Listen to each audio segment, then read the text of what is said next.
Live. नमस्कार, आप देख रहे हैं एसपीटी लाइव। भोपाल से एक बड़ी खबर, जहां मन्निट भोपाल में तुर्यनाद 25 का भव्य शुभारंभ किया गया। इस कार्यक्रम का उद्घाटन देश के केंद्रीय कृषि एवं किसान कल्याण मंत्री शिवराज सिंह चौहान ने किया। कार्यक्रम में कई गणमान्य अतिथि मौजूद रहे। इस अवसर पर केंद्रीय मंत्री शिवराज सिंह चौहान का सम्मान तुलसी का पौधा भेंट कर और शाल उड़ाकर किया गया। साथ ही साथ भगवान श्री गणेश की प्रतिमा भी स्मृति चिन्ह के रूप में प्रदान की गई। मंच पर उपस्थित सभी अतिथियों का भी गरिमामय स्वागत किया गया। कार्यक्रम की संयोजिका सविता दीक्षित ने सभा को संबोधित करते हुए भावपूर्ण कविता के माध्यम से राष्ट्रीय प्रेम का संदेश दिया। इसके बाद केंद्रीय मंत्री शिवराज सिंह चौहान ने छात्र छात्राओं को संबोधित करते हुए कहा कि जीवन केवल करियर तक सीमित नहीं है, अपने लक्ष्य बड़े रखें, आत्मविश्वास के साथ आगे बढ़े। उन्होंने युवाओं को यह भरोसा भी दिलाया कि वे हर कदम पर उनके साथ खड़े रहेंगे। अब आइए देखते हैं कि केंद्रीय मंत्री शिवराज सिंह चौहान ने अपने संबोधन में क्या कहा।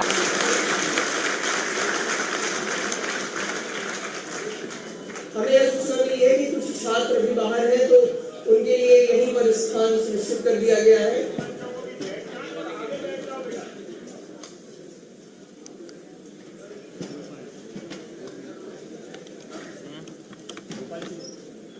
आज के इस कार्यक्रम का मैं आधिकारिक शुभारंभ करता हूं। मैं आप सभी का परिचय करवाना चाहूंगा हमारे मंचस्थ अतिथियों से। आज के हमारे इस कार्यक्रम के मुख्य अतिथि केंद्रीय कृषि एवं किसान कल्याण तथा ग्रामीण विकास मंत्री माननीय श्री शिवराज सिंह चौहान जी हैं। मैं चाहूंगा कि आप अपनी तालियों से उनका स्वागत करें। माननीय केंद्रीय मंत्री जी के साथ मंच साझा कर रहे हैं हमारे कार्यकारी निदेशक डॉक्टर शैलेंद्र जैन सर जी। मैं चाहूंगा आप उनका भी स्वागत करें। मंच पर उपस्थित हैं अध्यक्ष छात्रपाल परिषद श्री मृत्युंजय सिंह चौहान जी। चौहान सर, मैं चाहूंगा आप उनका भी स्वागत करें। और साथ ही मौजूद है मंच पर एक ऐसी हस्ती, एक ऐसी प्रेरणा स्रोत जो हम सभी तुर्यनाद के छात्रों पर अपना स्नेह बनाए रखती हैं, डॉक्टर सविता दीक्षित मैम का। मैं चाहूंगा आप उनका भी हार्दिक स्वागत करें। ज्ञानम परमम ध्येयम, भारतीय संस्कृति में ज्ञान को ही जीवन का परम ध्येय माना गया है। इसी संस्कृति में ज्ञान की अधिष्ठात्री परमोच्च साम्राज्ञी मां सरस्वती इसकी अधिष्ठात्री मानी गई है। अतः किसी भी कार्यक्रम का शुभारंभ मां सरस्वती बिना पानी की प्रार्थना के बिना संपूर्ण नहीं हो सकता, शुरुआत नहीं की जा सकती। अस्तु मैं आमंत्रित करूंगा हमारे मंच पर बैठे अतिथियों से कि वे दीप प्रज्वलन एवं सरस्वती वंदना कर आज के इस कार्यक्रम का शुभारंभ करें। आप सभी की तालियां देनी चाहिए।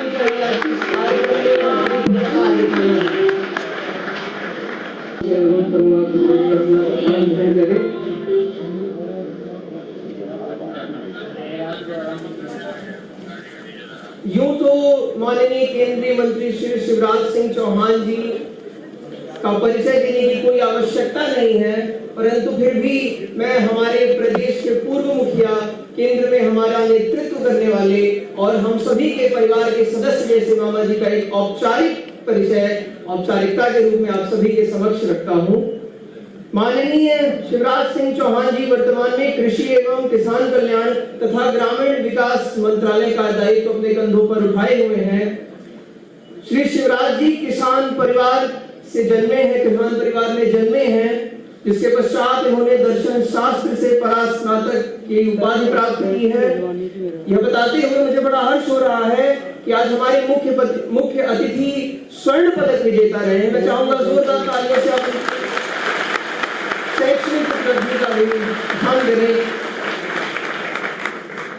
माननीय श्री शिवराज सिंह चौहान जी राष्ट्रीय स्वयंसेवक संघ के भी स्वयंसेवी हैं, सदस्य हैं। आप सदस्य भाजपा पार्लियामेंट्री बोर्ड रह चुके हैं। आप भारतीय जनता पार्टी सदस्यता अभियान के संयोजक तथा भारतीय जनता पार्टी के राष्ट्रीय उपाध्यक्ष भी रह चुके हैं। इसके पूर्व आप भारतीय जनता युवा मोर्चा मध्य प्रदेश के अध्यक्ष, भारतीय जनता पार्टी मध्य प्रदेश के अध्यक्ष एवं भारतीय जनता युवा मोर्चा के राष्ट्रीय अध्यक्ष भी रह चुके हैं। इसी के साथ आप अखिल भारतीय विद्यार्थी परिषद की राष्ट्रीय कार्यकारिणी के भी सदस्य रह चुके हैं और आप एबीवीपी के महासचिव भी रह चुके हैं। यूं तो इस सभागार में कई ऐसे छात्र होंगे जो माननीय शिवराज जी द्वारा चलाई गई योजनाओं का लाभ उठाते हुए अपनी शिक्षा को पूर्ण कर रहे होंगे। मैं चाहूंगा कि आप सभी एक बार तालियों से उन्हें यह बताएं कि आप उनके प्रति कृतज्ञ हैं। श्री शिवराज जी द्वारा लाडली लक्ष्मी योजना, जिसमें बच्चों की शैक्षणिक और आर्थिक स्थिति में सुधार के माध्यम से भविष्य के लिए नींव मजबूत करने का उद्देश्य था, उसका प्रारंभ किया। आपने इस प्रदेश के बुजुर्गों के लिए तीर्थ दर्शन योजना के तहत राज्य सरकार की तरफ से 60 वर्ष से अधिक आयु के वरिष्ठ नागरिकों को राज्य के बाहर तीर्थ यात्रा करने के लिए सहायता प्रदान की। 2012 में शुरू हुई इस योजना ने 5 लाख से भी अधिक लोगों को लाभ प्रदान किया है।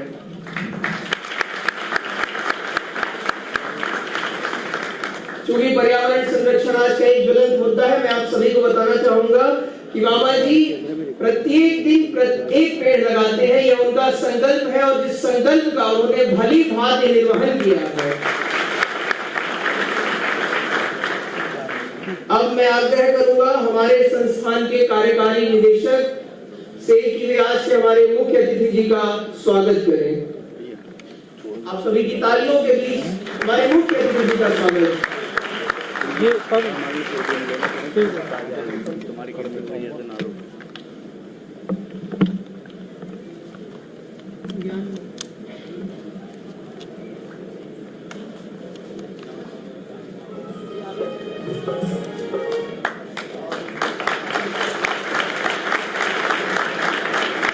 ये तो इसी का लघु पादप वे आशाएं हैं जो हम माननीय शिवराज जी के हाथों में दे रहे हैं और जिन्हें हम समय के साथ बढ़ता हुआ देखेंगे। ये तुलसी का लघु पादप इस बात का सूचक है कि भारत अभी अपने स्वर्णिम युग में बस प्रवेश ही कर रहा है और वह समय दूर नहीं जब भारत विश्व गुरु के रूप में जाना जाएगा।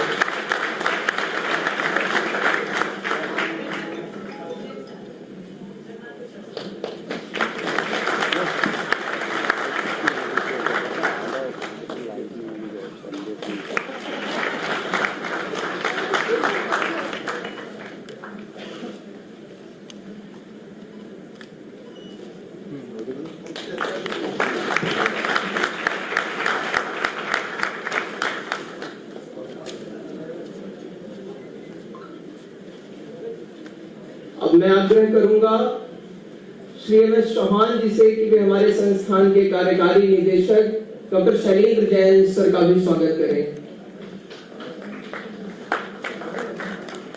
आप सभी की तालियों के बीच स्वागत होना चाहिए। युवाओं में उनका अवसर देना चाहिए।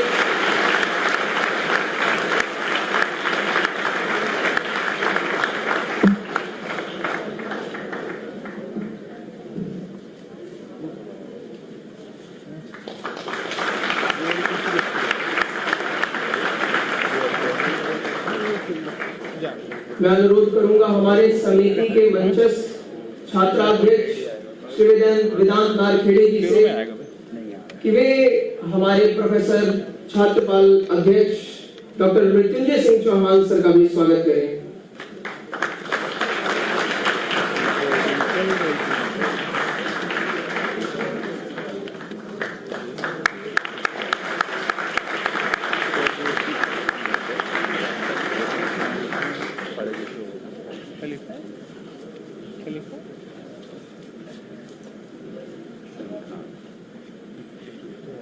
मैं अनुरोध करूंगा हमारी समिति के महासचिव श्री राघव शुक्ला जी से कि वे हमारी संयोजिका डॉक्टर सविता दीक्षित मैम का भी स्वागत करें। आप सभी की तालियों के बीच।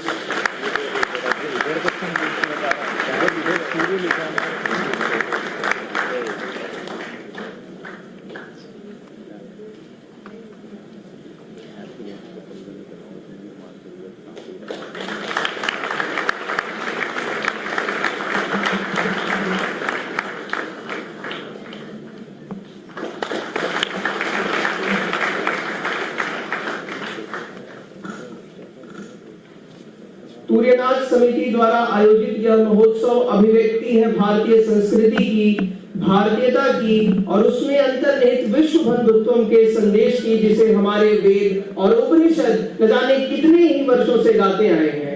तुर्यनाथ समिति संस्कृति के संरक्षण के लिए इस संस्थान में विगत 13 वर्षों से प्रयासरत है।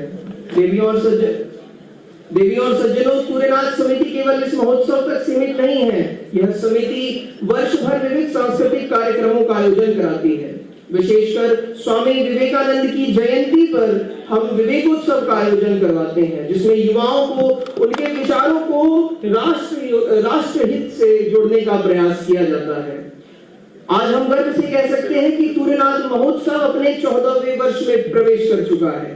पिछले 13 वर्षों की निरंतर परंपरा आज इस महोत्सव को भारत का सबसे बड़ा छात्र आयोजित हिंदी महोत्सव बना चुकी है। मैं चाहूंगा कि आप जोरदार तालियों से इस अक्षरा वाणी करें।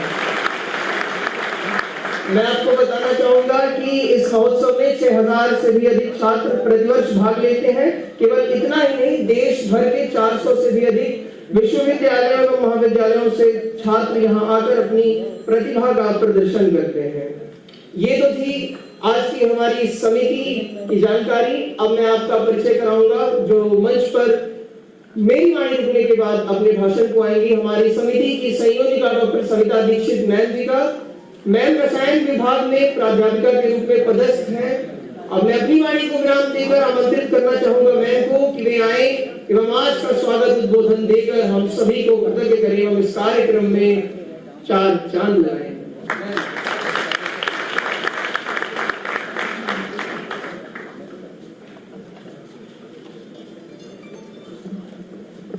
आदरणीय श्री शिवराज सिंह जी चौहान सर, केंद्रीय कृषि एवं किसान कल्याण मंत्री जी, आदरणीय अधिष्ठाता महोदय, सभी आदरणीय प्रभारी निदेशक महोदय, विशिष्ट अतिथिगण, सम्मानित शिक्षकगण एवं मेरे प्रिय छात्र, सर्वप्रथम माहित परिवार की तरफ से मैं हमारे चौहान सर जी का स्वागत करती हूँ, अभिनंदन करती हूँ, वंदन करती हूँ और तुर्यनाथ कार्यक्रम में भाग लेने के लिए धन्यवाद देती हूँ।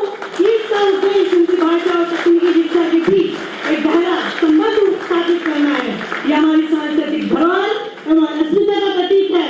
अभी उड़ान बाकी है, सपनों का इम्तिहान बाकी है। अभी हौसला मत हारो, क्योंकि मंजिल का निशान बाकी है।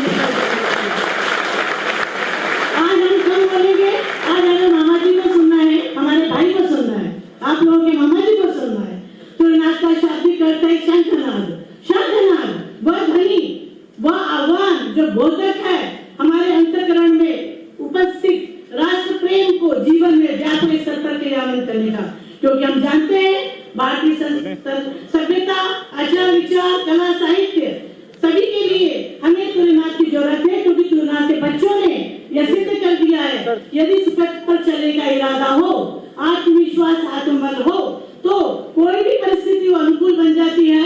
इसलिए बच्चों ने बोल दिया है कि मैं कहूंगी कहाँ मिलते हैं ऐसे लोग जो रण में जूझने जाते हैं, पर एक प्रेमी हेतु प्यार बांटे जाते हैं। आशाओं के कुछ पल्लवित होते ही से आओ हम सभी तुर्यनाथ के बच्चों का स्वागत करें और जीवन को सफल सार्थक बनाते हैं, सफल सार्थक बनाते हैं। तो आपको मैं यही कहना चाहूंगी कि जो हमारे बच्चे हैं, जो मुझे एक चीज याद आ रही है, उद्योग योगिन परिषद है, उपेति लक्ष्मी देव हिंदे टीका पुरुष वंदिता देवम रेतम पुरो पुरुषम आत्मशक्ति कृते नमस्ति सुंदती न कोश दोहा। मेहनती व साहसी संकल्प सिद्धि के लिए ही ये बच्चे आए हैं, क्योंकि हमारे संकल्प पे विकल्प नहीं है। हमारे बच्चों को संकल्प सिद्धि में उद्युक्त बनाने के लिए जो भूमिका निभाई है वह है उनका आत्मबल, आत्मनिष्ठा, आस्था, विचारशीलता, आत्मनिर्भरता और दृढ़ता। और हमें हमारे पूरे एडमिनिस्ट्रेशन, हमारे निदेशक महोदय डॉक्टर के शुक्ला का सहयोग, हमारे अधिष्ठाता डीन शैलेंद्र जी, चौहान जी, राजपूत जी, डोडे जी, निलय मलिक सर, इन सबका सहयोग, अलका भरत मैडम, उसके कारण आज यह समारोह पूरा इस स्थान पर आ चुका है। अजम बेटी, निरम बेटी, पढ़ना लोगों से काम उदार चरिता नाम तू वसुदेव कुटुंबकम, क्योंकि हमारे बच्चों में वही भूमिका निभाई है। हम सबको साथ लेकर चलते हैं, क्योंकि हमारे बच्चों ने यही देखा है कि हमें हमेशा सतत विचारशीलता बनाए रखना है, ज्ञान को आगे बढ़ाना है, हमारे बच्चों में ऊर्जा की अनंत संभावना है, लेकिन इसके लिए भाषा से जुड़ा आवश्यक है। तो आज मैं अपनी वाणी को विराम देते हुए कहूंगी, बच्चों आगे बढ़ने की कोशिश तो करो, तुम्हारे पास दिशाएं बहुत है, रास्ते पर चले, कांटों से न डरो, क्योंकि तुम्हारे पास दुआएं बहुत है। अंत में मैं कहूंगी, आपकी मेहनत और आपके ज्ञान से देश का भविष्य उज्जवल हो। आप हिंदी तकनीकी ज्ञान के माध्यम से राष्ट्र को नई ऊंचाइयों पर ले जाने में सक्षम हो। मुझे आप पर गर्व है और मुझे उम्मीद भी पूर्ण विश्वास है कि हमारे बच्चे हर दिशा में अपना नए आयाम स्थापित करेंगे। मैं शिवराज सिंह चौहान जी का बहुत बहुत ग्रेटिट्यूड सब बच्चों की तरफ से करती हूँ कि वह हमारे बच्चों में अपने ओजस्वी भाषण से उनके जीवन को नई दिशा और दिशा प्रदान करेंगे। धन्यवाद। जय भारत, जय हिंद।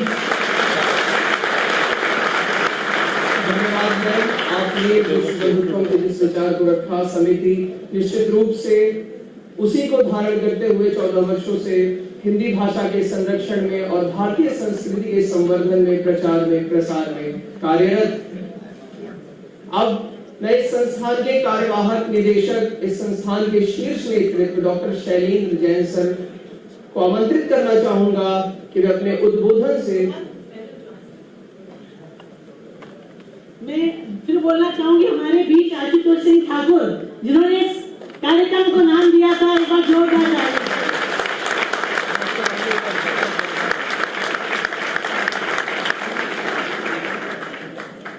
क्षमा चाहूंगा, मैं आमंत्रित करना चाहूंगा अध्यक्ष छात्र बाल परिषद श्री एम.एस. चौहान जी को कि वे अपने उद्बोधन से इस सभागार को ज्योति से उद्दीप्त कर दें। आपकी तालियों के बीच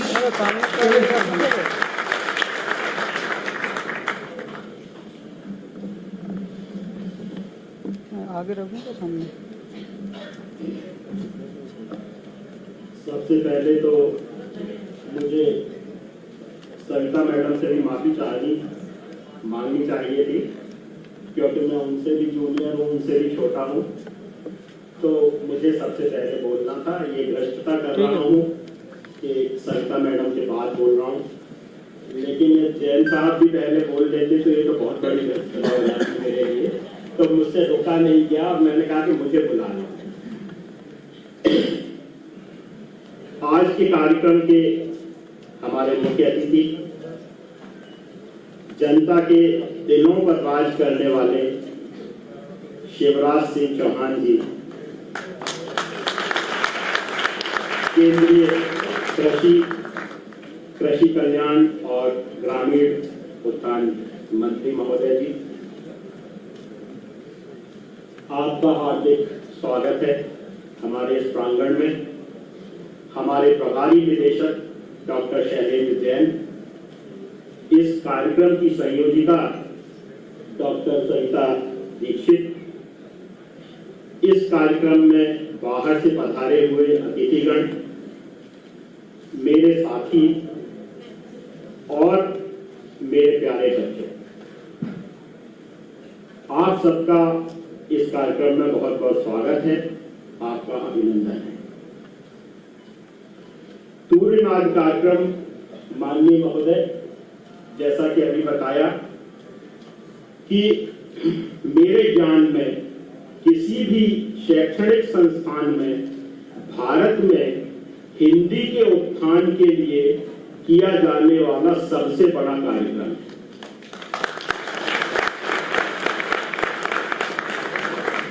दूसरी महत्वपूर्ण बात आपके संज्ञान में मैं यह लाना चाहूंगा माननीय, कि इस कार्यक्रम की परिकल्पना, ये जो बच्चा सामने बैठा है आशुतोष और सविता मैडम, इन्होंने इसकी शुरुआत की और आज 14 सालों बाद इसे इसके इस स्वरूप में, बृहद स्वरूप में पहुंचाया। इस सबका श्रेय केवल और केवल सविता दीक्षित मैडम और उनकी टीम को जाता है। उनके लिए जोरदार तालियां।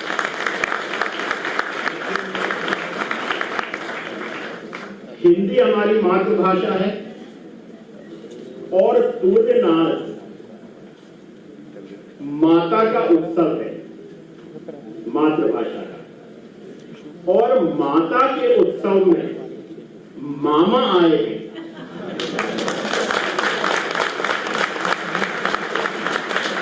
इससे अच्छा संयोग क्या होगा? हम सभी आपको अपने बीच पाकर गौरव की अनुभूति कर रहे हैं। अपनी कुछ व्यक्तिगत व्यस्तताओं के कारण हमारे निदेशक महोदय डॉक्टर करुणेश कुमार शुक्ला आज यहाँ उपस्थित नहीं है, लेकिन माननीय वो घंटे घंटे पे जानकारी ले रहे हैं, हमें निर्देशित कर रहे हैं कि इस कार्यक्रम में कोई कोताही नहीं होनी चाहिए और उनके इन सभी दिशा निर्देशों को पूरा करने के लिए हमारे हमेशा मुस्कुराते रहते हुए ऊर्जावान माननीय, शायद ये विदिशा क्षेत्र की माटी का कमाल है, हमारे शैलेंद्र आज आपको जब देखा तब इनसे ज्यादा ऊर्जावान और इनसे ज्यादा हंसमुख कोई आदमी देखा।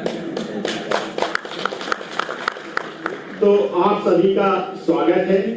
जितना आप शिवराज जी को सुनने के लिए उत्सुक हैं, उतना ही मैं भी उत्सुक हूं।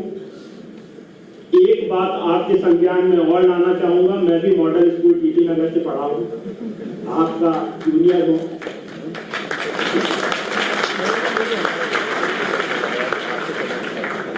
और बच्चों, एक बात आपके लिए कह रहा हूं कि मामा से दयालु कोई नहीं होता। तो बेटा मांग लेना आज जो मांगना हो।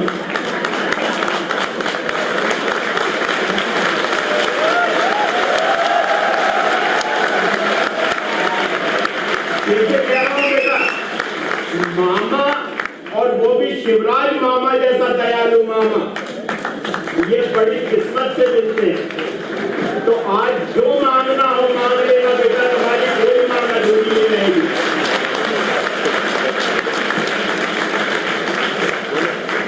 जय भारत, जय हिंद।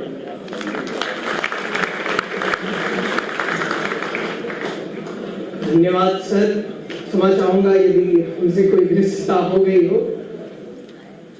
सर ने कहा कि मामा से बड़ा कोई दयालु नहीं है, तो मैं इस मंच के माध्यम से मामा जी से यह अनुरोध करूंगा कि अभी इस सभागार में कुछ ऐसे छात्र रह गए हैं जो खड़े हैं, तो मामा जी इस संस्थान में एक ऐसे भव्य सभागार का निर्माण कराएं जिसमें पूरा का पूरा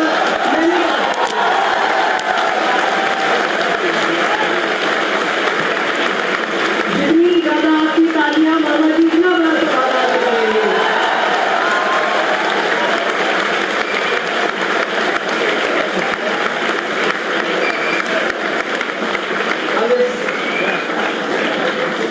अब इस कार्यक्रम में आगे बढ़ते हैं। इस क्रम को आगे बढ़ाते हुए अब मैं मंच पर आमंत्रित करना चाहूंगा हमारे संस्थान के कार्यकारी निदेशक डॉक्टर शैलेंद्र जैन सर से कि वे आए एवं छात्रों को उद्बोधन देकर उन सभी का मनोबल बढ़ाएं। हमारे कार्यवाहक निदेशक श्री शैलेंद्र।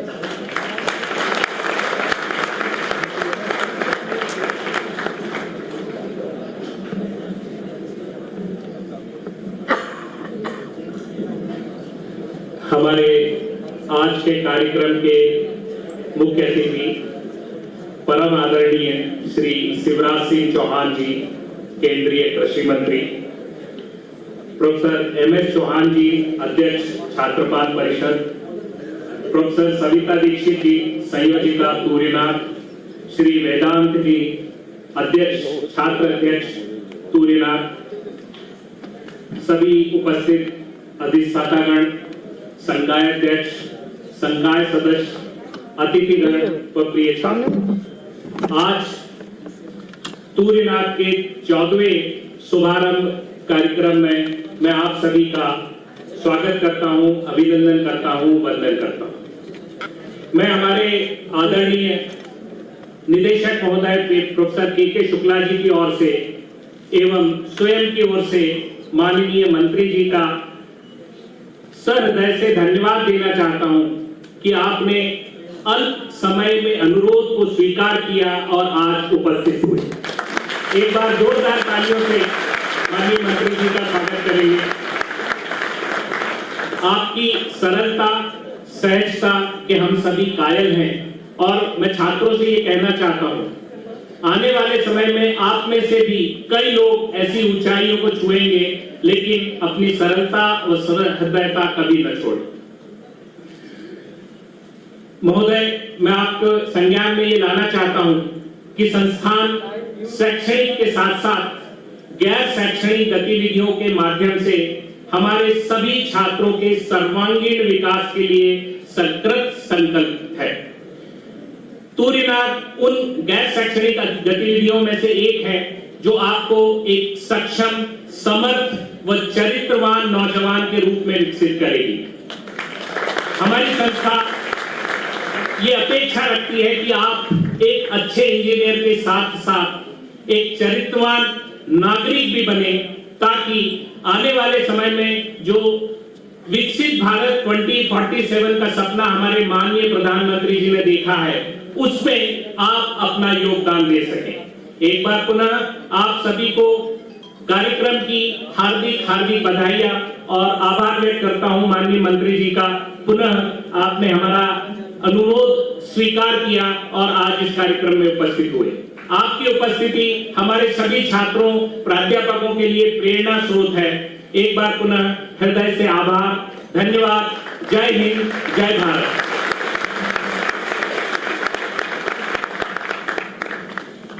धन्यवाद सर। साथियों, अब वह क्षण आ गया है कि मैं उन्हें मंच पर उद्बोधन हेतु बुलाऊं, जो न केवल एक सफल राजनेता है, अपितु मध्य प्रदेश और पूरे देश की जनता के हृदय सम्राट हैं, जो अंत्योदय से सर्वोदय के लक्ष्य को धारण कर रहे हैं और जो पूरे देश में लाडली बहनों के प्रिय भाई हैं, और जो हम युवाओं को अपने भांजे एवं भांजियों का स्नेह मामा बनकर करते हैं। आइए गगन भेदी कर ध्वनि से उद्बोधन हेतु आमंत्रित करें 16 वर्षों तक मध्य प्रदेश के मुख्यमंत्री रहने वाले वर्तमान भारत सरकार के केंद्रीय कृषि एवं किसान कल्याण तथा ग्रामीण विकास मंत्री श्री शिवराज सिंह चौहान जी का।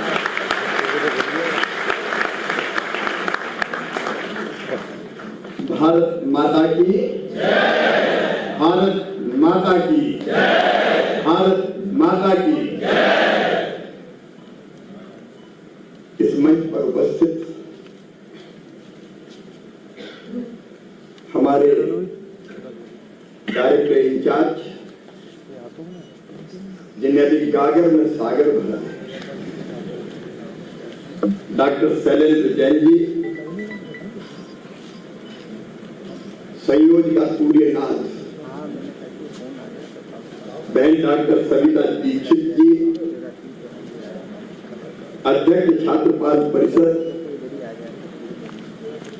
डॉक्टर एम मतलब क्या नाम है, मृत्युंजय, जो मृत्यु पर विजय प्राप्त करे वो मृत्युंजय, लेकिन एमएस मत देखा। नहीं, मैं तो सर मृत्युंजय ही देखता हूँ, ये लोग एमएस करते हैं। देखो हम लोग कैसे शॉर्ट फॉर्म में पूरे उद्देश्य को खत्म कर देते हैं। अब हमारे बगल में है तात्या टोपे नगर, अमर शहीद तात्या टोपे के नाम, लेकिन हमने कर दिया टी नगर। कई जगह हम जाते हैं तो कौन सा रोड है, बोले एमजी रोड। महात्मा गांधी को हमने एमजी बना दिया। ऐसे कितने नाम जो रखे इसलिए गए कि उन्होंने जो किया है देश के लिए, समाज के लिए, उसके लिए उनके प्रति कृतज्ञता प्रकट करें। लेकिन ये पश्चिम की संस्कृति ही है जो मृत्युंजय को एमएस कर देती है। आदरणीय मृत्युंजय सिंह चौहान जी और अध्यक्ष छात्र तुर्यनाद का नाम है वेदांत। वेदांत का नाम लेते ही चारों वेद और उनका सार उपनिषद, और आगे बढ़ो तो गीता सब याद आ जाती है। भाई वेदांत जी, वैसे गोपाल संचालन बहुत अच्छा कर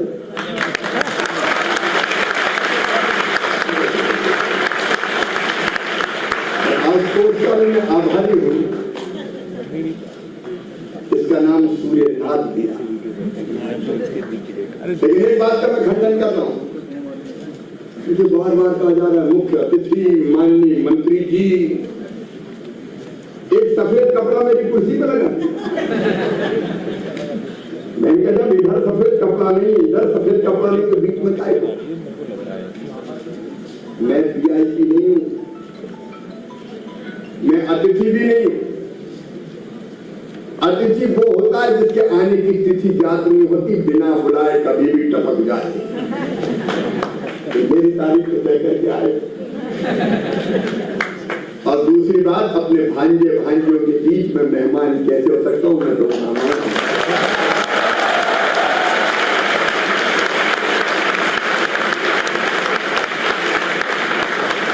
ये माननीय मुख्य अतिथि मंत्री जी ये दूरियां पैदा करते हैं। मैं तो तुम्हारे परिवार का सदस्य हूं और अपने देश, समाज और तुम्हारे लिए ही जीना चाहता हूं। आज एक अलग व्यस्तताएं थी, लेकिन भांजे और भांजी कल पहुंचे परसों, और कहा कि नहीं मामा, बड़ी इच्छा है कि तुम आओ, तो तुमने पुकारा और हम चले।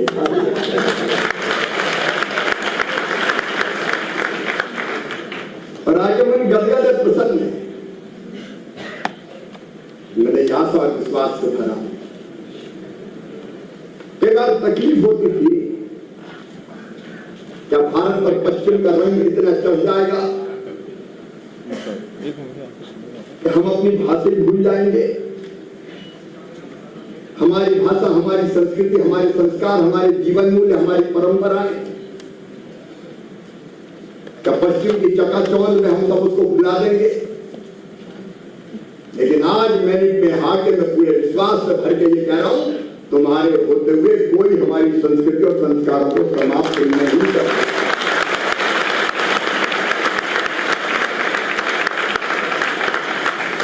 हर देश को अपनी भाषा पे गर्व है। मुझे दुनिया के कई देशों में जाने का अवसर मिला है। जापान में जाओ, जापानी ही बोलते हैं। चीन में जाओ, गर्व के साथ चीनी बोलते हैं। जर्मनी में जर्मनी, फ्रांस में फ्रेंच, अपनी अपनी भाषा। मैं अंग्रेजी सीखने का विरोधी नहीं हूं, लेकिन अंग्रेजी का रंग ऐसा न चढ़ जाए कि हम अपनी पहचान ही खो दें, हम अपने आप को ही भुला दें। लेकिन आज यहां से लग रहा है मैल की हवाएं कह रही है हिंदी, आसमान में छाई घटाएं कह रही है हिंदी, यहाँ के पेड़ों की लताएं कह रही है हिंदी, यहाँ के फूलों की मालाएं कह रही है हिंदी, और मां सरस्वती की भाव भंगमाएं भी कह रही है हिंदी। हम अपनी भाषा के रंग में रंगे। कोई भी भाषा सीखना बुरा नहीं है, लेकिन हम अपने आप को क्यों? मेरे प्रिय बेटा और बेटियों, भारत अत्यंत प्राचीन और महान राष्ट्र है। दुनिया के विकसित देशों में जब सभ्यता के सूर्य का उदय नहीं हुआ था, तब हजारों साल पहले हमारे यहाँ वेदों की ऋचाएं रच दी गई थी।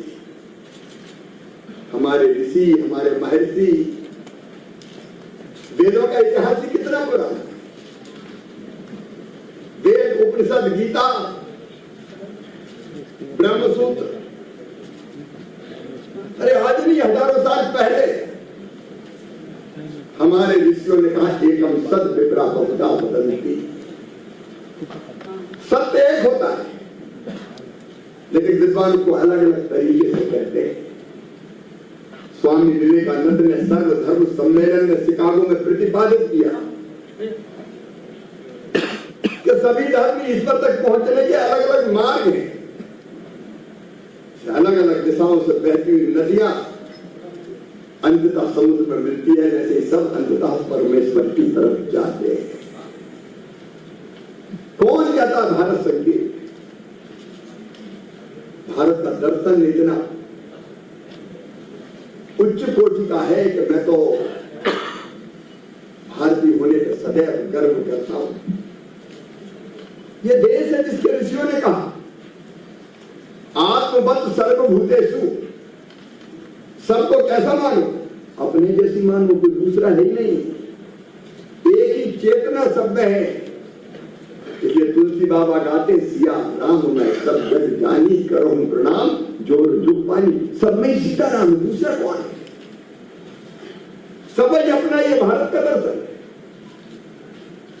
ये भारत है, संयुक्त राष्ट्र संघ बना वर्षों बाद, द्वितीय विश्व युद्ध के बाद, आजकल वो भी डिफंक हो गया है।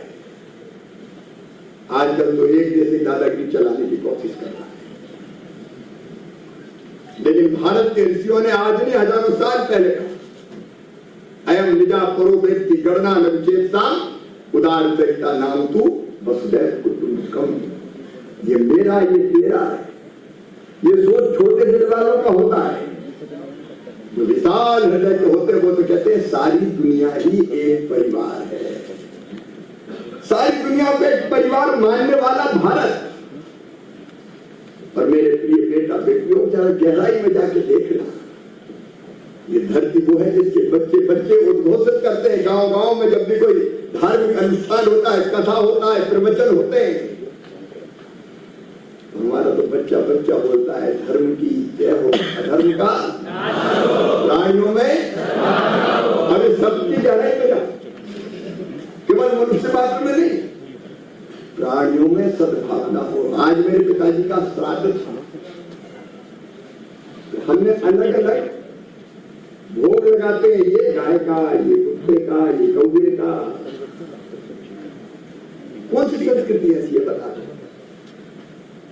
प्राणियों में सद्भावना और विश्व का, हम केवल अपने कल्याण की बात नहीं करते, हम विश्व के कल्याण की बात करते हैं। ये भारत है मेरे मित्रों, जिसके ऋषियों ने गाया सर्वे भवन्तु सुखिनः सर्वे सन्तु निरामया सर्वे भद्राणि पश्यन्तु मां कश्चित् दुर्भाग भवेत्। केवल हम नहीं, सब सुखी हो, सब निरोग हो, सबका मंगल हो और सबका कल्याण हो। ऐसा दर्शन कहां मिलेगा? ऐसे जीवन मूल्य कहां मिलेंगे? ऐसी परंपराएं कहां मिलेगी? और मैं आज गहराई से अपने बच्चों को कहना चाहता हूं, सुनने के मूड में होना, सुनने के मूड में होना। आओ हम सोचते कि हम हैं क्या। अगर मनुष्य के बारे में पूछें कि मनुष्य चाहता क्या है, तो दो चीजें सब चाहते हैं।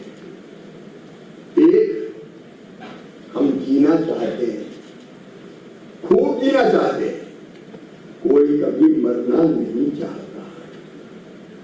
अगर दादाजी की उम्र 100 साल की हो जाए और यमदूत लेने आए तो दादाजी कहेंगे कि नहीं अभी रुक जाओ, 3 पीढ़ी देखिए, बेटा पोता नाती पंती संती को और देख लेंगे महाराज, उसके बाद ले चलना विकास ले चलना। कोई कभी मरना नहीं चाहता, हम सदैव जीना चाहते हैं। लेकिन एक दूसरी चीज और इसके साथ जुड़ी है, दुखी होके कोई नहीं जीना चाहता, हम सुखी जीवन चाहते हैं। बोलो सच है कि नहीं? अरे सच है कि नहीं? हम सुखी जीवन जीना चाहते हैं। अब ये सुखी जीवन क्या है? अगर पश्चिम के लोगों से पूछे कोई तो वो कहेंगे मनुष्य है क्या? ये शरीर है, 3.5 हाथ का हाड़ मास का पुतला, इसको सुखी कर दो, मनुष्य सुखी हो जाएगा। और सुखी करने का मतलब क्या है? बोले अच्छा भूख लगे तो बढ़िया भोजन मिल जाए, 56 प्रकार के व्यंजन, और अगर वेस्टर्न स्टाइल के खाना हो तो पिज्जा बर्गर, प्यास लगे तो बढ़िया पेय मिल जाए, कोल्ड ड्रिंक मिल जाए, चलने के लिए गाड़ी हो, रहने के लिए मकान हो, गर्मी हो तो एसी हो, ठंडी हो तो हीटर हो। सोच इतना है कि ये सब व्यवस्थाएं कर दो, मनुष्य सुखी हो जाएगा। ये बात सच है कि मनुष्य शरीर है, इसको कोई तो मत नहीं। उसने भारत में भी कहा शरीरम आद्यम खलु धर्म साधनम, शरीर माध्यम में सब धर्मों का पालन का। मुझे शरीर चाहिए और शरीर भी स्वस्थ चाहिए। आजकल तो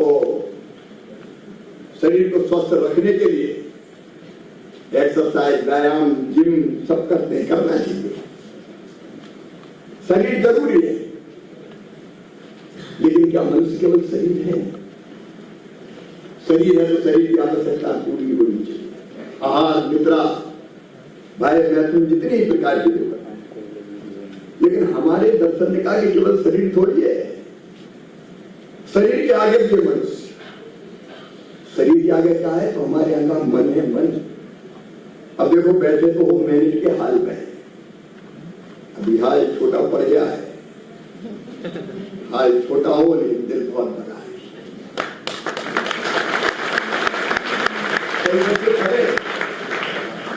लेकिन जल्दी बड़ा हाल भी बनेगा जिसमें सब समाचार है। लेकिन माना के दिल में सब समाज हुए।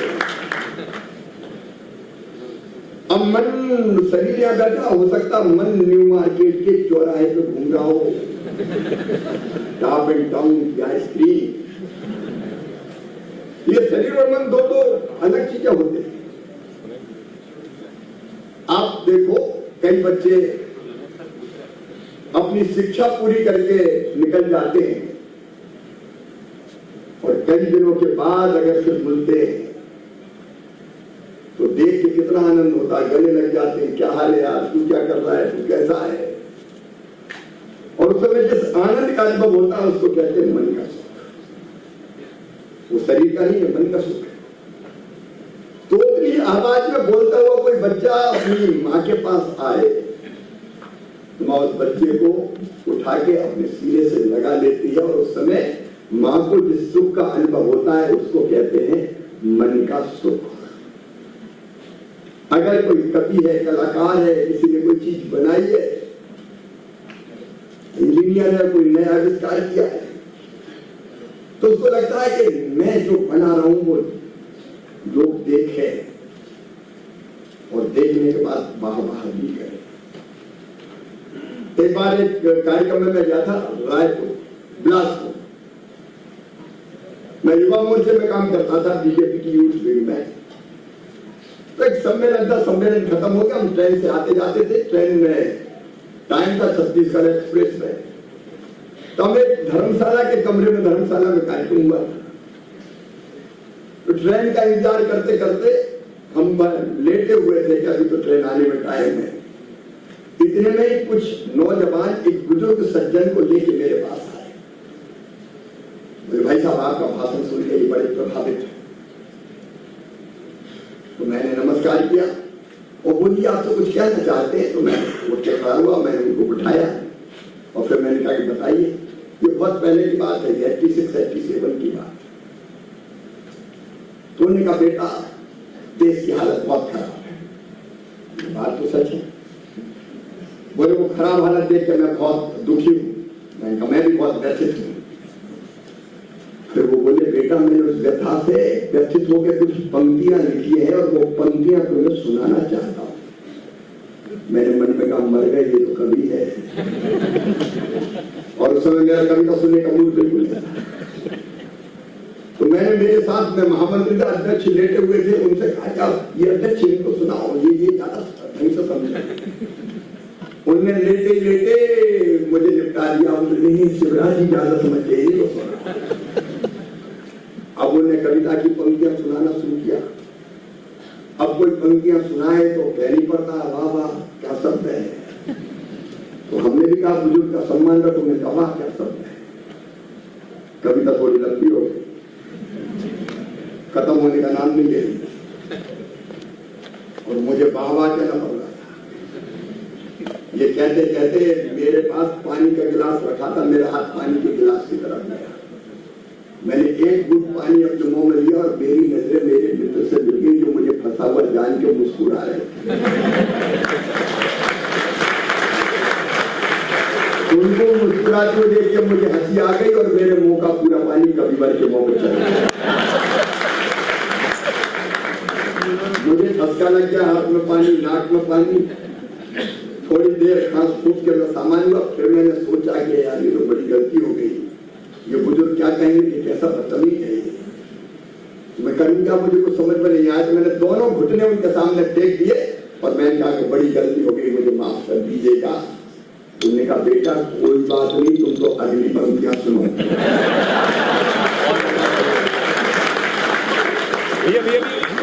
अभी अगली पंक्ति सुनाने का शुक्र बनता, मैंने कुछ लिखा है सुन ले, मैंने कोई चित्र बनाया तो देख ले कोई, मैंने किसी नए मशीन का आविष्कार कर दिया है तो कोई देख के वाह नहीं। ये मनुष्य की प्रवृत्ति है।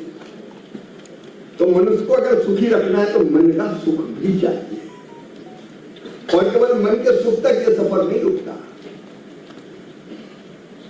मनुष्य बुद्धि भी है, ये मन और बुद्धि भी अलग होता है। मन भटकता है तो बुद्धि टोकती है, गलत कर रहा है मत कर, सोचती है, विचारती है, फैसले करती है। तो बुद्धि का सुख भी होता है। न्यूटन का नाम हम सबने सुना है, आप लोग इंजीनियरिंग के छात्र हो। कहते पेड़ के नीचे बैठे, हवा चली तो पेड़ से फल टूट के नीचे गिर गया। अब न्यूटन सोचने लगे, हवा चली, पेड़ हिला, फल टूटा, ये जमीन में क्यों गिरा, ये बीच में क्यों नहीं अटका, ये आसमान में क्यों नहीं गया? उत्तर मिल नहीं रहा। तो जो बच्चे जा रहे थे वो 10 वहां से कुछ गुजर रहे थे, लोग गुजर रहे थे, उनको टोक आके भाई इधर आना, मुझे एक सवाल का जवाब नहीं मिल रहा है, कुछ आए कुछ नहीं आए, जो आए उन्हें कुछ बताओ क्या है सवाल। हवा से पेड़ फल टूटा, नीचे गिरा। तो बोले नीचे नहीं गिरता तो और कहां जाता, नीचे क्यों गिरता है? बोले बीच में क्यों नहीं अटका, आसमान में क्यों नहीं गया? तो लोगों का ये तो गया था। अरे जमाने से देखते आ रहे, कोई चीज अगर ऊपर से टूटती तो नीचे क्यों गिरती है? लेकिन न्यूटन नहीं माने, खोजते रहे खोजते रहे खोजते रहे, और अंततः खोज को उन्हें निकाल दिया कि पृथ्वी में गुरुत्वाकर्षण की शक्ति होती है, हर चीज को पृथ्वी अपनी तरफ इसलिए आकर्षित करती है, तो ऊपर कोई चीज फेंको तो नीचे आती है। और इसको खोज के न्यूटन को जिस सुख का अनुभव हुआ उसको कहते हैं बुद्धि का सुख। तो मैं इसको बुद्धि का सुख कहते हैं। लेकिन यही नहीं रुकता हमारा दर्शन, एक बात और कहता है कि मनुष्य आत्मा भी है। आत्मा का मतलब मैं डरा नहीं रहा, आत्मा का मतलब है अंदर एक चीज है जो हमें सही काम करने के लिए प्रेरित करती है। हम मैडम बैठी है, आशुतोष बैठे, मन में आया कि नहीं हिंदी के लिए काम करना चाहिए अपनी भाषा, तो सूर्यनाथ बन गया। देखो हर एक मैं हूं चाहे आप, हम दो हैं, एक अंदर का शिवराज, एक बाहर का शिवराज। बाहर का शिवराज कई बार गलत दिशा में भटकता है, लेकिन जब भी वो गलत दिशा में जाता तो अंदर का कहता मत करिए, गलत है, मत करिए, गलत है। मैं एक सच्ची कहानी सुनाता हूं। मेरे गांव नर्मदा नदी के तट पर, जिनको हम मां कहते हैं, जैत नाम का गांव, सीहोर जिले की बुधनी तहसील। जब नर्मदा जी में बाढ़ आती है तो बाढ़ देखने में जब तक घरों में पानी न घुसता है बहुत आनंद आता है। तो बचपन में हम जब एक दिन नर्मदा जी में बाढ़ आ रही थी, पानी किनारे लगभग डूब रहे थे, तो खड़े हुए शाम के समय दृश्य देख रहे थे क्या क्या बह के जा रहा है। लेकिन पानी के पत्थर के कारण साइड की जो किनारे की जमीन कमजोर हो जाती है। एक बच्ची छोटी सी वो भी देख रही थी, अचानक वहां की मिट्टी खिसक गई और बच्ची पानी में उफनती नर्मदा जी में बहने लगी। अब चिल्लाए सब बचाओ बचाओ बचाओ, हिम्मत किसी की नहीं हुई ऐसे उफनती नर्मदा जी में कोई कूदे। एक आदमी दूर कहीं था, दौड़ आया, उफनती नर्मदा जी में कूद पड़ा और 1 किलोमीटर दूर जाकर उस बच्ची को बचाया। अब सबकी उत्सुकता थी कि ये आदमी कौन है जिसने अपनी जान पे खेल के बच्ची को बचाया। तो उसको देख के सब आश्चर्यचकित रह गए, दंग रह गए। ये मेरे बचपन की घटना है, जब मैं 7-8 साल का होगा। वो आदमी उस इलाके का, उस जमाने का सबसे प्रसिद्ध चोर था। चोर को हम लोग अपनी भाषा में कहते थे गांव की आसपास की भड़िया। तो उसका नाम था गुलाब, गुलवा भैया कहते थे उसको। उससे इतने घबराते थे लोग कि गुलवा नहीं मिल जाएगा, और नहीं तो जेवर छीन लेगा। घरों में सेंध लगाता था वो, मिट्टी की दीवारें रहती थी, बड़ा नाम था चोरी में उसका। तो लोगों ने कहा गुलवा भरेगा, लेकिन जान पे खेल के बच्ची बचाई तो भाव बदल गया। पूछा उससे, तो उसके मुंह में पानी घुस गया था, पेट में पानी निकाला, और फिर उससे पूछा। मुझे आज तक याद है, मैं इसके इस घटना को सुना रहा हूं, आज तक मेरी स्मृति में जैसा का तैसा उसका जवाब है।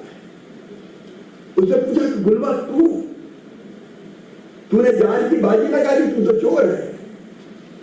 उसका बात सही, मैं चोर हूं, मैं आया तो था ये देखने कि रात में सेंध कहां लगानी है,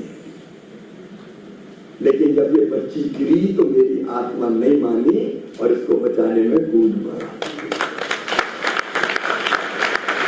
देखा देखिए अंदर एक चीज है जो आपको अच्छा करने के लिए प्रेरित करती है। दूसरे शब्दों में उसे अगर कहना तो अंतर आत्मा की आवाज उसको कह सकते हैं। उसको अगर हम मान लेते हैं तो सही दिशा में चल पड़ते हैं, और कई बार नहीं माने और बाहर के सिगराज अंदर के सिगराज को दबोच लिया तो गलत काम कराए। तो हमारे यहाँ कहा गया मनुष्य आत्मा भी है तो आत्मा का सुख भी चाहिए। मैं सच कह रहा हूं मेरे बेटा बेटियों, मैं थोड़ी दर्शन की गहराइयों में आपको ले गया, लेकिन जीवन अद्भुत है, अनमोल है। इसको समझने की कोशिश करो। जिंदगी केवल कैरियर में एक बड़े लक्ष्य के लिए जीना। मैं भी साधारण घर में पैदा हुआ बेटा बेटियों, मैंने गांव का नाम आपको बताया, सामान्य किसान परिवार के अंदर पैदा हुआ। अब अभी सर बता रहे थे कि मैं भी मॉडल में पढ़ा हूं, मॉडल में हम भी पढ़े, लेकिन हम 11वीं में जेल चले गए इमरजेंसी का विरोध करते करते 75 में। मुझ में एक आग थी, मुझे कुछ करना है, अच्छा करना है। मैं तुम सब बच्चों से कहता हूँ, मैं तुमसे बहुत लाड़ करता हूँ, अपने जीवन में कुछ करने का लक्ष्य तय करो। सच में तो तुम में से हर एक बड़े से बड़ा काम कर सकता है। अपना कैरियर, अपना परिवार, ये सब है, मैं इनकार नहीं करती, ड्यूटी भी है, कैरियर को बनाना भी है, लेकिन जिंदगी में कोई बड़ा लक्ष्य हासिल करके अपने जीवन को सफल भी बनाना है। अरे अपने लिए तो सब जीते, कीट पतंगे भी जीते, पक्षी भी जीते, अपने लिए जिए तो क्या जिए, तो जिए अपने जमाने के लिए, औरों के लिए। मैं देखता हूं बच्चों के भाव में कितनी कई बार होती है। एक साथी कष्ट में आ जाए तो जान लगा देते हैं। मेरे पास कई बार ऐसे विद्यार्थी आते हैं, फलाना बीमार है, हमने तो इतना चंदा कर दिया, लेकिन उसको ठीक करवाना जिसकी जरूरत है। ये भावना कभी मरने मत देना। जीवन के बारे में एक सच और तुम्हें बताता हूं, वो तो नहीं हो रहे ना, पक्का नहीं तो को मामा तो मायके नहीं छोड़ना। एक सच और तुम्हें बताता हूं बेटा, देखो मैं बोलता हूं तो दिल से बोलता हूं, क्योंकि मैं तुम्हें आगे बढ़ते हुए देखना चाहता हूं, तुम्हें कुछ करते हुए देखना चाहता हूं। इसी से ये देश बनेगा, इसी से देश बढ़ेगा। लेकिन कोई अकेला नेता देश नहीं बना सकता। देखो बेटा, हम दुनिया में कितने दिन बेटा और बेटी कितने दिन की जाए।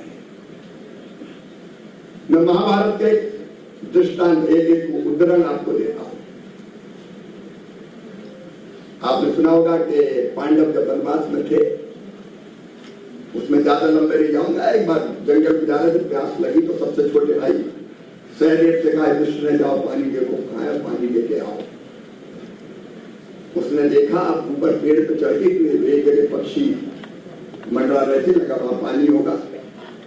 सहदेव गया तो कहते पानी से आवाज आई, पहले मेरे सवालों का उत्तर दो, उत्तर दिए बिना पानी पी लिया तो तुम जीवित नहीं बचोगे। सहदेव नहीं माना, पानी पी लिया तो समाप्त हो गया, मृत्यु हो गई। ऐसे एक एक भाई आए, नकुल आए, भीम आए, अर्जुन आए, अंत में युधिष्ठिर का देखा चारों भाई मरे पड़े। लेकिन प्यास लगी थी, फिर भी पानी की तरफ हाथ बढ़ाया तो फिर आवाज आई कि मेरे प्रश्न का उत्तर दिए बिना पानी मत पी लेना, नहीं तुम्हारे भाइयों की तरह तुम भी हो जाओ। युधिष्ठिर हो गया, बोले बताओ तुम्हारे प्रश्न क्या है। तो कई प्रश्न है, वो कभी प्रसंग पढ़ना। उनमें से एक प्रश्न था, बताओ दुनिया का सबसे बड़ा आश्चर्य क्या है। तो युधिष्ठिर ने उत्तर दिया, मनुष्य पैदा होता है, बच्चा रहता है, खेलता है, कूदता है, और बड़ा होता है तो पढ़ता है, लिखता है, और बड़ा होता है तो शादी होती है, कैरियर बनाता है, रोजगार करता है, और बड़ा होता है तो थोड़ा बूढ़ा हो जाता है, बच्चों की शादी करता है, और बड़ा होता है तो बाद में मर जाता है। हर एक को पता है ये धरती परमानेंट घर नहीं है हमारा, कुछ वर्षों के लिए इस पे आए, लेकिन व्यवहार ऐसा करता है जैसे हमेशा इस दुनिया में रहना है। ये सबसे बड़ा आश्चर्य है, ये विश्व ने कहा है, ये सबसे बड़ा आश्चर्य। और ये बात सच है, हम जितने समय के लिए आए कैसे बेहतर जीवन जी सकते हैं। और एक बात और इसके साथ जोड़ना चाहता हूं, ये जो देश है भारत, मेरे बच्चों ये केवल भारत के लिए नहीं है। आज दुनिया में चारों तरफ जो उठापटक दिखाई दे रही है, एक देश में दादागिरी की, टैरिफ लगाएंगे, फलाना करेंगे, ठुमका करेंगे, भारत था। आज का भारत दुनिया के सामने शीश नहीं झुकाता, आंखों में आंख डाल के बात करता है। हमारे प्रधानमंत्री ने कह दिया राष्ट्रीय हितों के साथ कोई समझौता नहीं, किसान, मछुआरे, पशुपालक उनके हित सुरक्षित रहेंगे। हमने चेतावनी के रहते हैं, अगर पहलगांव में हमारे निर्दोष भाइयों को मार दिया गया, पत्नी के सामने पति की निर्मम हत्या कर दी गई, बेटे बच्चे के सामने पिता को मार दिया गया, हमने भी संकल्प लिया आतंकी आकाओं को छोड़ेंगे नहीं। मैं उसके विस्तार में नहीं जा रहा, लेकिन सटीक निशाना बैठे बैठे हमारे मिसाइल हो चाहे हमारे ड्रोन हो, ऐसा था कि आतंकी अड्डों को 22 मिनट में हमने मिट्टी के ढेर में तब्दील कर दिया। और जो आतंकवादी, क्योंकि परिजनों ने कहा था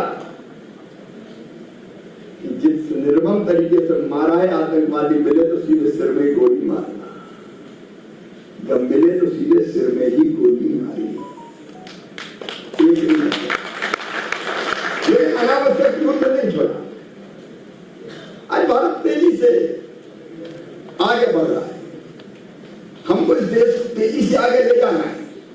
मेरे बच्चों, आज अपनी अर्थव्यवस्था दुनिया की तीसरी सबसे बड़ी, चौथी सबसे बड़ी अर्थव्यवस्था है। गर्व होता है जब हम देखते हैं, वो देखते हैं वो देश जिसने कभी हम पे राज किया, आज अर्थव्यवस्था में हमसे पीछे नहीं गया, और बहुत जल्दी हम तीसरी सबसे बड़ी अर्थव्यवस्था बनने वाले हैं।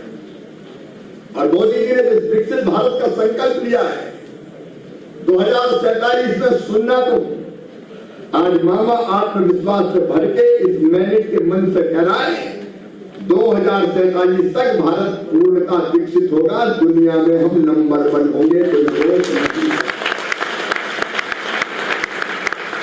लेकिन इसके लिए हमें भी अपनी भूमिका का कुछ निर्वाह करना है। मैं कृषि मंत्री हूं, लेकिन मैं विनम्र सेवक हूं, मंत्री का अहंकार मुझ में नहीं है, ना कभी आ सकता, क्योंकि मैं जमीन पे काम करता हूं। अच्छा, लोकतंत्र में नेता होते क्या? ये मंत्री, ये विधायक, ये सांसद, ये मुख्यमंत्री काय के लिए होते? अहंकार के प्रकटीकरण के लिए नहीं होते, अपनी जनता की विनम्रता से सेवा करने के लिए होते हैं। हम पब्लिक सर्वेंट है जी, हम कैसे अभिमान कर सकते हैं, अहंकार कैसे कर सकते हैं? और जो उसी विनम्रता से दिन और रात मेरा दिमाग चलता रहता है, और बेहतर कैसे करूं, और अच्छा कैसे करूं। कृषि मंत्री अगर खेतों में नहीं जाएगा तो क्या दिल्ली के बंगले से खेती का भला हो सकता है? मैंने कृषि संस्कृति भारत की बदल दी। मैं आप में से हर एक से कह रहा हूं कि तुम में से हर एक को बड़े से बड़ा काम करना है, महान काम करना है, तुम कर सकते हो, क्योंकि तुम केवल 3.5 हाथ के हरमास के पुतले नहीं हो। अपने अंदर झांक के देखो, तुम अमृत के पुत्र हो, ईश्वर के अंश हो, अनंत शक्तियों के भंडार हो, अमर आनंद के भागी हो। दुनिया में कोई काम ऐसा नहीं कि जो तुम ना कर सको। मैं तुमसे कह रहा हूं, तुम में से हर एक से कह रहा हूं, तुम में से हर एक बड़े से बड़ा काम कर सकता है, कोई नहीं रोक सकता। तुम्हें ठानो को, ये विज्ञान के नियम है। मनुष्य जैसा सोचता है, अदम्य इच्छा शक्ति अगर उसके अंदर होती है तो शरीर से भी वैसे रसायन निकलने शुरू हो जाते। मुझे कई बार पूछते हैं कि तुम इतने काम कैसे करते हो? मैं 24 घंटे में से 18 घंटे कम से कम काम करता ही हूं, क्योंकि मुझे काम करना तो अंदर से अपने आप ताकत मिलती, थकते ही नहीं, फिर काम करते जाओ, काम करते जाओ। तुमने से हर एक मेरे बेटा बेटी सोचो कोई बड़ा काम करना, मैं कैरियर की बात करूं, कैरियर तो बनाओ ही, लेकिन किस क्षेत्र में काम कर सकते हो सोचो। खुद के स्टार्टअप प्रारंभ कर सकते हो क्या? कृषि के क्षेत्र में मुझे कई तरह की मशीनें चाहिए, नहीं चाहिए, उत्पादन बढ़ाना, लागत घटाना, उसमें मुझे जरूरत है इंजीनियर, वो कुछ आविष्कार करे, अनुसंधान करे। मैं एक बात मेरे बेटे बेटियों आपको कहना चाहता हूं, मैं मंत्री के रूप में ऐसा मंत्री नहीं हूं कि कभी मिलूं नहीं। अगर ऐसा इनोवेटिव आइडिया आए तो अपने मामा को जरूर भेज देना, मैं बुलाऊंगा, बातचीत करेंगे, उसको आगे बढ़ाने का मतलब तो विशिष्ट करो, तो बड़ा सोचो, क्योंकि बड़ा सोचना है अपने लिए भी, अपने परिवार के लिए भी, अपने देश के लिए भी, अपने समाज के लिए भी। और एक बात जो स्वामी विवेकानंद जी ने कही थी, वो शब्द 100 साल के बाद भी मैंने पढ़े हैं, सुने नहीं है, लेकिन मेरे कानों में गूंजते हैं और मुझे प्रेरणा देते हैं। उन्होंने कहा था, सुदीर्घ रंग की समाप्ति जानी पड़ती है, महानिशा का अंत निकट है। जो अंधे वो देख नहीं सकते, जो बहरे वो सुन नहीं सकते, लेकिन मैं स्पष्ट रूप से देख रहा हूं कि भारत माता फिर से एक बार अंगड़ाई लेके खड़ी हो रही है और विश्व गुरु के सिंहासन पर अधिष्ठित हो रही है, बैठ रही है। ये होगा, देख लेना, कोई रोक नहीं सकता अमेरिका को अमेरिका बनाने वालों में। भारत के लोग सबसे आगे हैं, हमारा टैलेंट, हमारे डॉक्टर, हमारे इंजीनियर सिलिकॉन वैली में भारत के बिना कोई कल्पना कर सकता है? हमारा टैलेंट। एक पीड़ा होती, मैं नहीं कहता कि दुनिया में नहीं जाना चाहिए, लेकिन ब्रेन ड्रेन कितना हम अपने देश को कुछ बेहतर कर सकते हैं। और कोई आइडिया आए तो मुझे भेजना, जरूरत पड़ेगी तुम्हारी प्रधानमंत्री जी से भी मैं बात करूंगा। बड़ा करो बेटा बेटी, बड़ा सोचो, तुम्हारे जीवन अनमोल है, अमूल्य है, और हर कदम पर मैं तुम्हारा साथ देने की कोशिश करूंगा। सूर्यनाथ कार्यक्रम के लिए हमारी भाषा, निज भाषा की उन्नति आए, सब उन्नति को भाई। अरे अपनी भाषा भूल के हम अपने आप को क्यों भूले? हर देश को गर्व है, हमें भी गर्व है, हिंदी हमारी मातृभाषा है। अंग्रेजी सीखेंगे, कोई विरोध नहीं है, लेकिन आप देखो हिंदी में अटल बिहारी वाजपेयी जी संयुक्त राष्ट्र में हिंदी में बोले, सम्मान कम नहीं बढ़ा। नरेंद्र मोदी जी हमारे प्रधानमंत्री हर जगह हिंदी में बात करते हैं, इज्जत कम हुई क्या? चीन के राष्ट्रपति हो, रूस के राष्ट्रपति हो, हमें तो उसी चीनी में बात करते हैं, दिक्कत क्या है? अरे तो भाषिया बैठाओ, ट्रांसलेट करके बता देगा, क्या दिक्कत है? मैं जहां भी गया दुनिया के जिस देश में, मैं भी हिंदी में ही बोला, इसके कारण मेरी इज्जत बढ़ी, लोगों को लगा कि यह है भारत से आने वाला जो अपनी भाषा सीखता है। और ये अपनी भाषा, अपनी संस्कृति, अपने जीवन मूल्य, अपनी परंपराएं, संस्कार मत भूलना। मैंने दोनों बेटों की शादी की, मैंने एक एक परंपरा का निर्वाह किया और सोशल मीडिया पे डाला, इसलिए कि लोग उन परंपराओं को जाने। उनमें से एक परंपरा, अपने पूर्वजों को शादी में निमंत्रण देने की हमारे यहाँ है लौकिक परंपरा। मैंने 20 पीढ़ी के नाम ढूंढे, पिताजी, पिताजी के पिताजी, दादाजी, दादाजी, परदादा, 20 पीढ़ी, और एक एक को पीले चावल डाल के निमंत्रण दिया कि आप पधारिए बच्चों की शादी। और इसके माध्यम से हमने क्या किया, अपने पूर्वजों के आगे जिनके कारण हमारा अस्तित्व है। लोग तर्पण का कुछ हो सकता है, मजाक उड़ाएगा, पितृपक्ष, श्राद्ध, लेकिन का बेटा बेटी जिनके कारण हम पैदा हुए हैं, उनको भूल जाना चाहिए क्या? उनके प्रति कृतज्ञता प्रकट नहीं करना चाहिए क्या? उनका आभार नहीं मानना चाहिए क्या? कि परंपरा साइंटिफिक है। परंपराओं को बनाए रखते हुए, अपनी भाषा पर गर्व करते हुए, मुझे गर्व है आज मैनिट पर, मैनिट के मैनेजमेंट पर भी और मैनिट के बच्चों पर भी, जिन्हें सूर्यनाथ के 14 साल पूरे किए। बेटा बेटियों, मैं कहना चाहता हूँ, आज तो आप लोग भी प्रयत्न करो जो यहाँ से निकल गए, बनाओ एक मंच जो मैनेट जैसा कार्यक्रम हर कॉलेज में करना शुरू कर दे। मैं भी साथ दूंगा, स्वागत, और मिलकर हम सब लोग काम करने की कोशिश करेंगे। मैं नेता नहीं, तो तुम्हारा अपना हूं, मैं बेहतर से बेहतर करना चाहता हूं और अच्छा करने के लिए तड़पता हूं कि और बेहतर कैसे, और अच्छा कैसे। मिलकर भी कुछ अच्छा करेंगे। हमेशा नहीं मिल सकते व्यवहारिक रूप से, लेकिन हम लोग संपर्क में रहेंगे। मैं तुमको शुभकामनाएं देता हूं, आशीर्वाद देता हूं। मां सरस्वती से प्रार्थना करता हूं कि तुम पर कृपा और आशीर्वाद की वर्षा करे। तुम लगातार आगे बढ़ते रहो और अपने देश को भी आगे बढ़ाते रहो। और एक बात जरूर आज कहूंगा मेरे बच्चों, देश के लिए जीने की जरूरत है। जब देश गुलाम था तब मरने की जरूरत थी। जिन्हें अपनी जान दे के देश को आजाद किया, आज वही कह रहे देश के लिए जियो। और देश के लिए जीने का एक तरीका है, अपने जरूरत की जितनी चीजें हैं वो अपने देश में बनी खरीदो। मेरे बच्चों, अपने देश में बनी इम्पोर्टेंट क्यों पड़े हम लोग? हमारी अर्थव्यवस्था को धक्का देने की कोशिश कर रहे हैं। गर्व है, पिछली तिमाही में भारत की जीडीपी 7.8% की दर से बढ़ी, दुनिया में नंबर 1 सबसे तेजी से बढ़ती अर्थव्यवस्था हमारी है। इसको और तेजी से आगे बढ़ाने तो हम क्या योगदान दे सकते हैं? ये तो कर सकते हैं कि अपने देश की बना खरीदे। मैं कुछ सालों पहले अपने एक मित्र के घर गया, बड़ा आदमी था, पैसे में अपना घर दिखाया, भव्य देख के मैं थोड़ा आश्चर्यचकित था, लेकिन उससे उसने कहा कि शिवराज ये देख रहा था और फानूस मैं क्या देख रहा हूँ इम्पोर्टेड है। ठीक है भैया, जिस सोफे में बिठाया वो ये देख रहे हो? मैं क्या देख रहा हूँ, ये भी इम्पोर्टेड है। जो कालीन बिछा था वो दिखाया, फिर शिवराज देख रहा हूँ, मैं क्या देख रहा हूँ, ये भी इम्पोर्टेड है। फिर हाथ की घड़ी दिखाई, मैं तो टाइटन की पहनता हूँ, जब तक इसका पट्टा खराब नहीं हो जाता पूरा, मैं बदलता भी नहीं हूँ कभी। उसने घड़ी दिखाई, ये भी इम्पोर्टेड है। 10-12 चीज इम्पोर्टेड गिना दी। मैंने धीरे से पूछा कि तू भी तो इम्पोर्टेड नहीं है?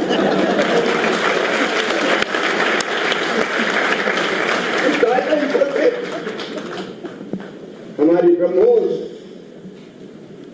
हमारा मंगलयान, गगनयान, हमारे स्वदेशी मोबाइल, हम तो हमने चिप भी बना दी है, विक्रम चिप। और तुम बना पाए, तुम बना दो ना। तुम ऐसा सोचो, लगा दो ना क्या क्या बनाना है देश में। हम जो खरीदेंगे अपने देश में बना खरीदेंगे, जो नहीं बनता आज नहीं तो कल उसको बनाएंगे। क्या दिक्कत है? कोई कमी नहीं चाहिए, तुम है ना। मैं तुमने भारत के भविष्य को देखता हूं और आज मैंने इस मन से ये कहने का साहस कर रहा हूं, भौतिकता की अग्नि में दग्ध विश्व मानवता को शाश्वत शांति के पद का दिग्दर्शन अगर कोई कराएगा तो भारत कराएगा। भारत हमारा देश कराएगा और उसके लिए तुम भी अपना योगदान दो। बहुत बहुत धन्यवाद।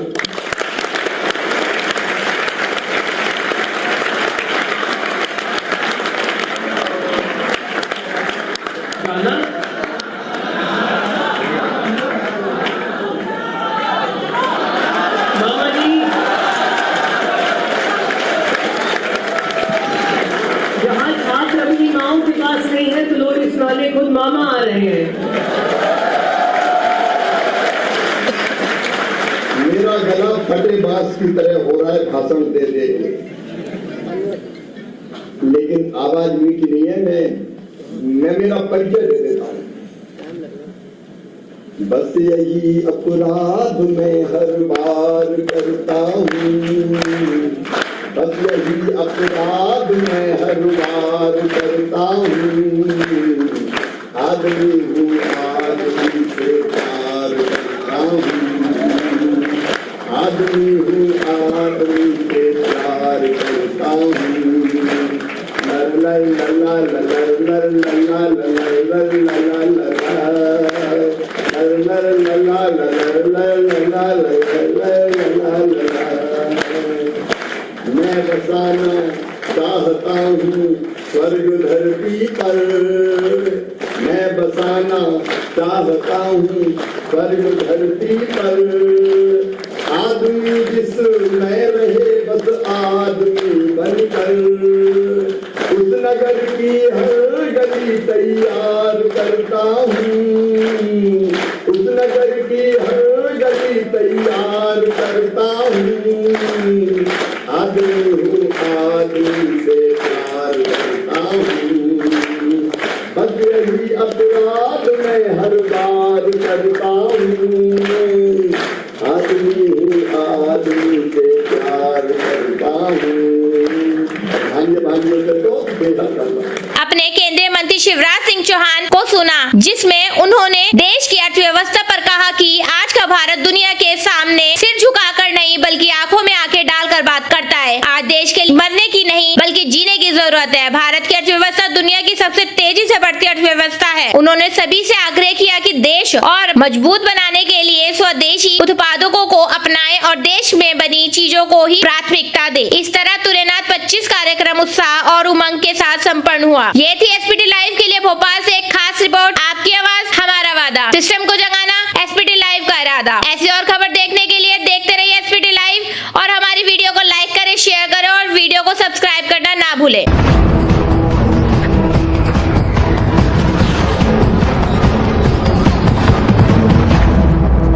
SPT Live